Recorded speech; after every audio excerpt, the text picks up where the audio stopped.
Hello, my name is Caitlin and this is the One More Winters budgeting channel. I am a zero-based budgeter, which means at the end of each of my paychecks, every dollar is accounted for and I get paid bi-weekly. And today I am going to be doing a budget breakdown for my first paycheck of October. My first paycheck of October, and a special at the end of this, some extra money that I have gotten in the last couple weeks. So if that sounds interesting at all, keep watching.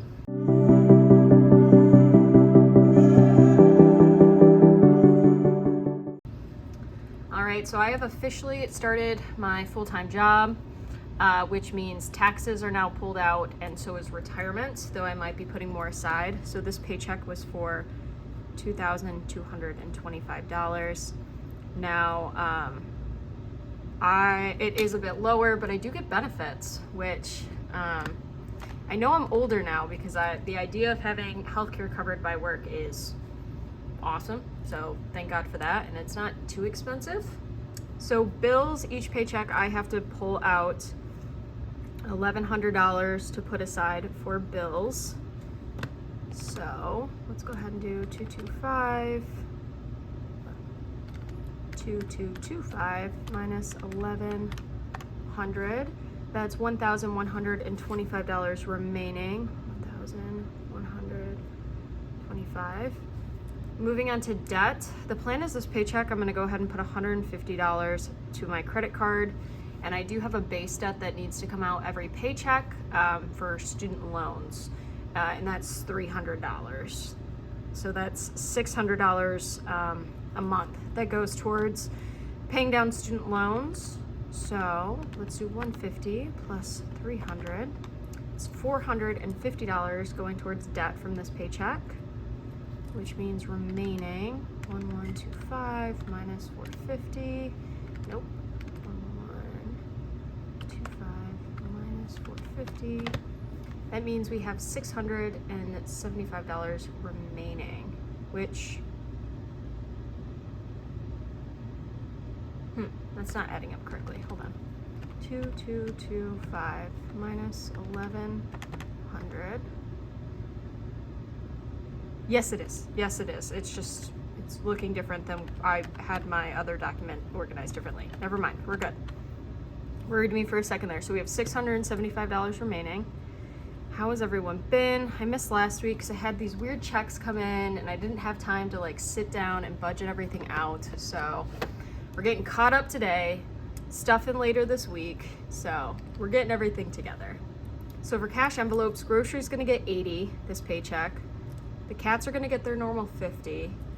Gas is getting 100 now, which we're gonna go ahead and cross out spending and write gas here because I'm not putting money here. I'm driving out to work 2 days a week and it's a pretty far drive. So I'm thinking I'm gonna have to fill up my gas, at least $50 into my gas every week. So $100 for a 2-week span. Household's getting 20. Spending, going out, and giving are all getting 0. Still have some money left in my giving envelope, and you'll kind of see why I'm not giving money towards anything else. So let's do 80 plus 50 plus 20 plus 100. All right, so we have $250 for the cash envelopes. I'm honestly kind of looking forward to winter this year just for the chance to slow down a little bit. And we have $425 remaining. I feel like everything's been so busy and I'm just really ready for it not to be for a little bit. So, and it's always a bit slower in winter other than the holiday season. Then it's super busy, but I need to start, jumping all over the place. We're gonna go savings challenges next, but I do need to start buying some Christmas gifts. So you will see the Christmas envelope getting a little bit lower. So 100 envelopes, we're gonna give $32. Sorority, we're gonna give 12. The mini is gonna get 10.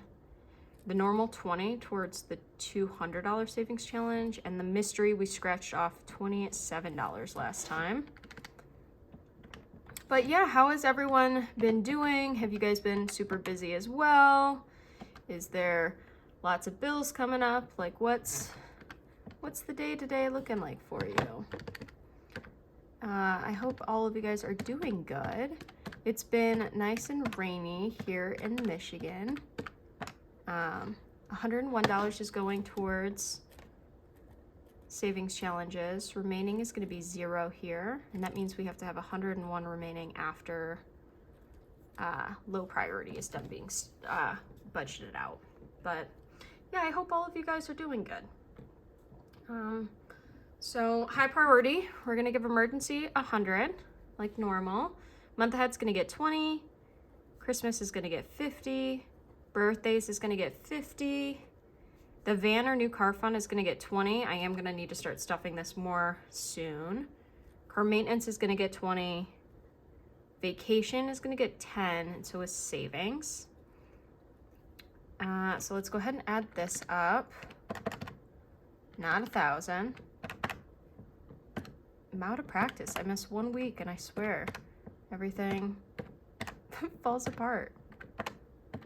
20 plus 10 plus 10. Okay, so we have $280 here. Remaining, that means, so 425 minus 280. So we have $145 remaining. And it's actually $144 because of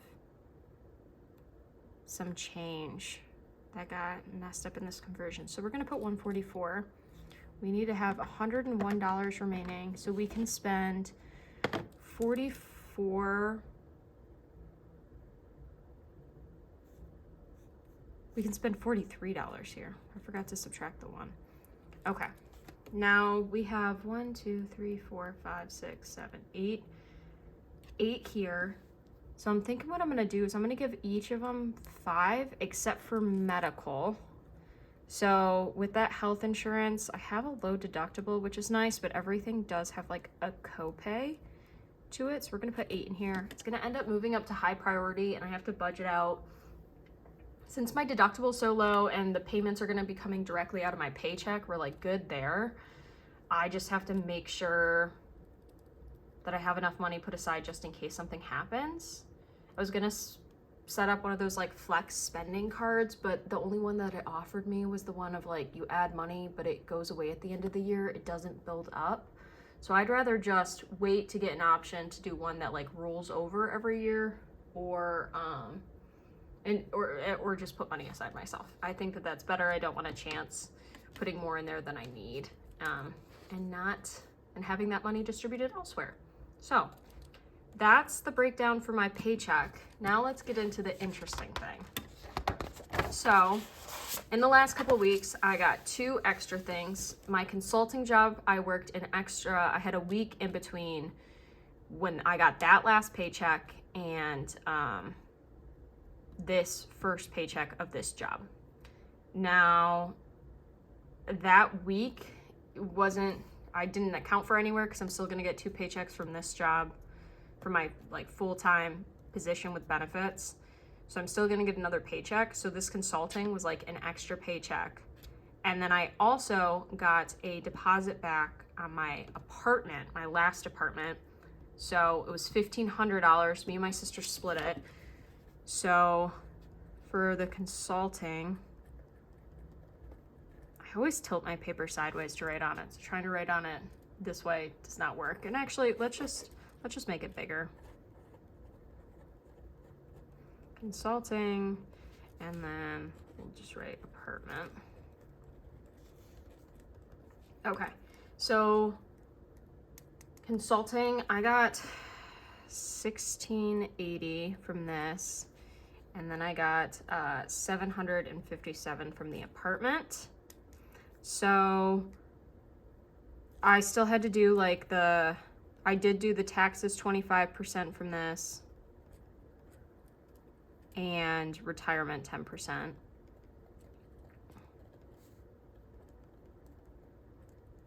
So let's go ahead and do 1,680 times 0.25. So it's 420 went towards taxes. Retirement 680 times, nope. 80 times 0.1. It's $168 went towards this. And so remaining, 1680 minus 420 minus 168. So it's $1,092 that I had. Is it? What's 1680 minus 420 minus 168? Yeah, 1092. And now I did want to take some of this and put it towards, even though this money wasn't like, I didn't need it to go towards my bills, I pulled 400 of this and just dropped it into my bills account as like an extra buffer, especially getting this new place. And I figured I have the money, I might as well put it in there. So I'm still gonna, my next 2 paychecks, as you saw, I'm still gonna pull out the normal amount that I put towards bills. But I just kind of wanted to help myself out, set myself up for good. So that's $692. And then the apartment, nothing had to go towards taxes or anything. So let's go ahead. So those two added together, left over $757 is $1,449. Now, I don't want to like put this between cash envelopes and everything, but I do want to pay down debt a lot. So I do want to give myself like some spending money from this because it is extra. I've been pretty good with my budget. I feel like $249 of this I can just put aside for spending for whatever I want to get. I spent some of it already. I picked up some like stuff around the apartment that I've been wanting. I just bought myself like a pair of sweatpants off of Amazon because I have like no sweatpants at the moment. So I don't want to pull like $700 towards myself because that's a lot. So I think what I'm going to do is, for me, I'm going to give myself $249 of this to spend, and this other $1,200 I'm just going to pay down my credit card. Because I think that that's the best way to do it, and it definitely went up after I got this apartment, and I want to bring it back down. So it's kind of my game plan for this extra money that I came across. If it happens in the future where I get extra money again, I will, I think, divide it between sinking funds and credit card, but I'm thinking for this one, this is the best place to put it. This is the plan. This is what my, what's going to be getting stuffed in the next video. And yeah, thank you guys so much for watching. Sorry it was a very hectic video and last week was missed. Life's been busy. I'm sure you're all aware. I know you guys all have your own lives as well, and stuff gets busy sometimes, but happy to be able to share this with you guys. Happy to be able to cash stuff with you guys soon. Get you guys all caught up on like what's going on with my life, why everything has been so crazy. But I hope all of you guys are doing well and that you're safe out there, and hopefully it's not too rainy of a fall season for you. If you could give your animals a hug from me, and if you ended up making it to the end of the video, what's a good thing to put down? Put a leaf emoji down in the description, or like a tree or a flower picture with a leaf, whatever, some kind of leaf for fall season. I hope you guys are all doing good, that you're safe wherever you are, and for me and the cats, bye.